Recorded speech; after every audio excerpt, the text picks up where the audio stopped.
जय माता दी। जय माँ कामाख्या। जय श्री महाकाल महाराज। जैसा कि समुद्र होता है ऐसे ही ज्योतिष शास्त्र भी एक समुद्र है। इस ज्योतिष शास्त्र के अनुसार बहुत गहराई से हमें सीखना पड़ता है और बहुत गहराई से ज्ञान केवल गुरु ही दे सकता है। तो गुरु के माध्यम से ज्ञान प्राप्त करके आप अपने आप को धन्य कर सकते हो। तो जो धर्म प्रेमी बंधु ज्योतिष का कार्य कर रहे हैं या ज्योतिष सीख रहे हैं, उनके लिए आज का यह वीडियो बहुत महत्वपूर्ण है। जब लग्न चार्ट में या चंद्र के चार्ट में, चंद्र कुंडली या लग्न कुंडली में ग्रह अलग अलग बैठते हैं तो उनका फलित अलग होता है। और जब दो ग्रह की युक्ति हो जाती है तो उनका फलन अलग हो जाता है, फल अलग हो जाता है। और तीन ग्रह की युक्ति हो जाती है तो उनका फलित अलग, भाग्य अलग हो जाता है। इसी विषय के ऊपर आज हम चर्चा करेंगे। यदि कोई व्यक्ति इस संबंध में, ग्रहों की युक्ति के संबंध में, देव राधा ट्रस्ट सत्यवाणी चैनल से वीडियो कॉलिंग के माध्यम से या कोरेस्पॉन्डेंस कोर्स के माध्यम से सर्टिफिकेट कोर्स लेना चाहता हो तो वह संपर्क कर सकते हैं 7987237885 और 9893128047। इन नंबर पर संपर्क करके आप पार्ट टाइम रात के वक्त में नेट के माध्यम से आप ज्योतिष सीख सकते हैं। तो देव राधा ट्रस्ट के द्वारा सर्टिफिकेट कोर्स प्रारंभ किया जा रहा है। इसी तारतम्य में दो ग्रह की युक्ति के बारे में आज हम डिस्कस करेंगे। सर्टिफिकेट कोर्स प्राप्त करने के लिए और अधिक जानकारी प्राप्त करना हो तो जो नंबर हमने बताए, इन पे आप अपना नाम पता बताते हुए आप व्हाट्सएप के माध्यम से संदेश देकर के अधिक जानकारी प्राप्त कर सकते हैं। तो दो ग्रह की युक्ति का फल, जब हम एक ग्रह एक खाने में लिखा हुआ था, एक भाव में रहता है तो उसका फल अलग होता है, और जब दो मिल जाते हैं तो उसकी तासीर बदल जाती है और एक तीसरी ऊर्जा बनती है। जैसे चंद्र शनि की युक्ति हो गई, तो चंद्र अकेला यदि बैठा है तो उसका अर्थ अलग होता है, शनि अकेला बैठा है तो उसका अर्थ अलग होता है। परंतु यदि चंद्र शनि एक साथ बैठ जाता है तो उसे विष योग कहा जाता है। यानी कि अब उसकी चंद्रमा की भी तासीर बदल गई और शनि की भी तासीर बदल जाती है। तो तीसरी ऊर्जा उत्पन्न होती है और भाग्य का लेखन भी तीसरी ऊर्जा के हिसाब से लिखना पड़ता है। तो जैसे एक उदाहरण के रूप में हमने आपको बताया कि चंद्र शनि की युक्ति हो गई, इसी प्रकार से बुध शुक्र की युक्ति हो तो वह जो है दोनों मिलकर के सूर्य का प्रभाव देते हैं। अब सूर्य का प्रभाव क्यों देते हैं, इसका भी कारण है। यही कारण आपको सीखना है और समझना है।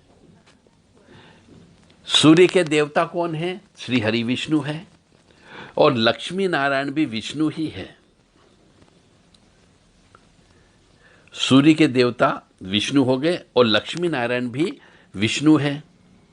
इसलिए वैदिक ज्योतिष में बुध शुक्र का जो मेल होता है, मतलब मिलन होता है, उसे लक्ष्मी नारायण योग कहा गया है। तो अब आपको समझ में आया हो कि दो ग्रह जब मिल जाते हैं तो तासीर दूसरी हो जाती है। तो जिस किसी भी मनुष्य की पत्रिका में बुध शुक्र का योग हो जाए, तो ऐसे मनुष्य को दोनों का अच्छा फल प्राप्त करना हो तो लक्ष्मी नारायण की पूजा करना चाहिए। और जब हम लक्ष्मी नारायण की पूजा करते हैं तो इस युक्ति में, यानी बुध शुक्र की युक्ति में, राहु एक तरह से अच्छा फल देने लग जाता है, क्योंकि सूर्य का तेज बढ़ता है। लक्ष्मी नारायण की पूजा करने से सूर्य का तेज बनेगा, और जब सूर्य का तेज बढ़ेगा तो अंधकार उसमें छिप जाता है।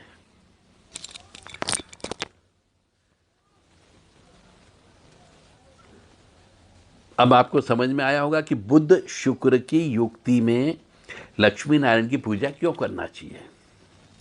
इसी प्रकार से अन्य बहुत सारी युक्तियां हैं, युतियां हैं। उन युति में आपको ये ध्यान रखना है कि कौन सा योग बन रहा है और उस योग के देवता कौन है। इसको एक बार और समझने का प्रयास करिए कि बुध और शुक्र यदि दोनों मिल जाते हैं तो सूर्य का प्रभाव देते हैं। अब आपको यह याद होना चाहिए कि सूर्य का प्रभाव क्यों दे रहे हैं, क्योंकि वैदिक ज्योतिष में बुध और शुक्र के मिलन को लक्ष्मी नारायण योग कहते हैं। अब आपको यह रिसर्च करना है, या हमने रिसर्च किया उसको प्राप्त करना है, तो आप हमसे संपर्क कर सकते हैं। तो बुध और शुक्र के मिलन को लक्ष्मी नारायण योग कहते हैं, और लक्ष्मी नारायण जो है सूर्य के देवता हैं, इसलिए यहां सूर्य का फल देंगे वो। और जब सूर्य तेज हो जाएगा, जब दोनों का मिलन हो जाएगा, तो राहु यहां पर अंधकार नहीं दे सकता। इसी प्रकार से एक और उदाहरण आपको दे दूं कि सूर्य गुरु आपस में यदि मिल जाते हैं, सूर्य गुरु का मिलन हो जाता है, तो चंद्र का फल प्राप्त होता है। अब आप कहेंगे सूर्य तो बहुत तेज है, गुरु अलग है, चंद्र का फल कैसे मिलेगा? तो वो भी आपको बता देते हैं कि सूर्य और गुरु यानी चंद्र का फल का मतलब है साधु स्वभाव। साधु स्वभाव भी है और शीतल भी है गुरु, और चेहरे पर तेज है, सूर्य यानी चेहरे पर तेज। तो यहां पर चंद्रमा का फल प्राप्त होगा। सूर्य और बुध, जिसे हम बुधादित्य योग भी कहते हैं, और जब बुधादित्य योग हो जाता है, सूर्य और बुध का मिलन हो जाता है, तो हमें मंगल के शुभ फल मिलना प्राप्त हो जाते हैं। यानी कि सूर्य और बुध, बुधादित्य योग, यानी कि विजय श्री होती है। हनुमान जी की सेना साथ थी तो राम जी विजय हुए। तो यहां पे बुधादित्य योग में हमेशा मंगल के फल मिलेंगे, और मंगल जो है क्या है, सेनापति है। मित्र का फायदा मिलेगा, जनता से रिश्तों का फायदा मिलेगा बुधादित्य योग में। तो ये मित्र और जनता जो है मंगल कहलाती है। इसी तरह बुधादित्य योग में जो नेता लोग होते हैं वो जनता का साथ लेकर के जीत जाते हैं, और मंगल की विजयश्री होती है उनकी। बुधादित्य योग होता है, शासन प्रशासन में उनकी चलने लगती है। तो इस तरीके से आपको इन योगों को समझना पड़ेगा। अब बेटी को प्यार दुलार करें, उसकी हसरत पूरी करें, तो पिता पुत्री के तालमेल में से ऐसे योग का निर्माण हो जाता है। यानी बुधादित्य योग हो तो पुत्री से प्रेम करना चाहिए। अब एक और उदाहरण ले लें कि हम सूर्य और शनि ये मिल गए, तो सूर्य और शनि का जब मिलन हो जाता है तो मंगल को खराब कर देता है। और मंगल क्या है, खून खराबे वाला है। मंगल नेता है, मंगल लड़ाकू है। यहां पर राहु भी खराब फल देगा आपको, यानी कि सूर्य शनि का मिलन जब हो जाता है तो एक के बाद एक परेशानी आना चालू हो जाती है। एक परेशानी खत्म हुई तो दूसरी चालू। यानी कहने का मतलब यह है कि ग्रह की जो मिलन होता है उनको अलग अलग ना गिन करके एक तीसरे रूप में देखना चाहिए, तो आपको वास्तव में आप ज्योतिष में सही तरीके से फलित कर पाओगे। शनि चंद्र की युक्ति हो गई, तो शनि चंद्र की युक्ति का मतलब हो गया, यहाँ पे शनि हो गया तेल, चंद्रमा हो गया सफेद, शांत स्वभाव हो गया, शनि क्रूर स्वभाव हो गया। तो यहाँ पे केतु नीच का प्रभाव देने लगेगा आपको। और मंगल शनि की युक्ति यदि हो जाती है तो यहाँ पे राहु उच्च का प्रभाव देने लगता है। तो गुरु शुक्र शनि का प्रभाव, वो भी केतु जैसा, मंगल बुध का प्रभाव शनि का हो जाता है। तो तीसरी ऊर्जा का उपाय करना चाहिए हमें, न कि जो खराब ग्रह है उनका नहीं करना चाहिए। अब उपाय के बारे में भी यहाँ पे आपको ध्यान रखना है कि किसका उपाय करें, कौन से का आपस में मिलन है, किसकी युति है। या तो दो दुश्मन ग्रह के बीच एक ग्रह हो जाता है, नया ग्रह उत्पन्न हो जाता है, जिसके दोनों ग्रह से मैत्री संबंध हो, उसका उपाय करना चाहिए।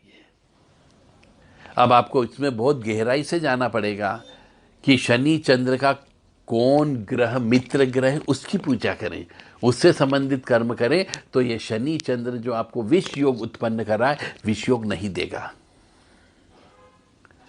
इसी प्रकार से अन्य चीज भी आपको सीखना हो तो आप देव राधा टच सत्यवाणी चैनल से संपर्क कर सकते हैं।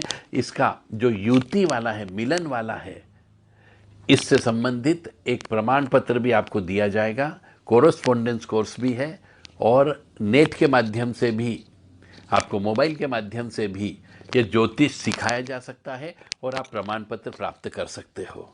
जय माता दी, जय माँ कामाख्या। माँ भगवती जगत जननी आपको सुखी रखे, स्वस्थ रखे, प्रसन्न रखे, और विशेष तौर से आपको आपका स्वास्थ्य अच्छा रखे। जय माता दी, जय माँ कामाख्या। मैं पुनः एक बार और कहूँगा कि देव राधा टच सत्यवाणी चैनल के द्वारा ज्योतिष के विभिन्न जो ब्रांचेस है उनके ऊपर सर्टिफिकेट कोर्स प्रारंभ किए जा रहे हैं। जिस किसी को भी करना हो, जैसा कोर्स करना हो, 2 ग्रह की युक्ति, 3 ग्रह की युक्ति, ज्योतिष और मुहूर्त, ज्योतिष और रत्न, ग्रहों की शांति, ज्योतिष और वनस्पति, इन सब के ऊपर अलग अलग सर्टिफिकेट कोर्स प्रारंभ किए जा रहे हैं। जो कोई भी मनुष्य ये कोर्स करना चाहता हो और ज्योतिष को अपना व्यवसाय बनाना चाहते हो, ज्योतिष को अपना प्रोफेशन बनाना चाहता हो, वो संपर्क कर सकते हैं। जय माता दी, जय माँ कामाख्या। यदि आप कोर्स करते हैं तो आपको किताब भी दी जाएगी, प्रमाण पत्र भी आपको प्रदान किया जाएगा। जय माता दी।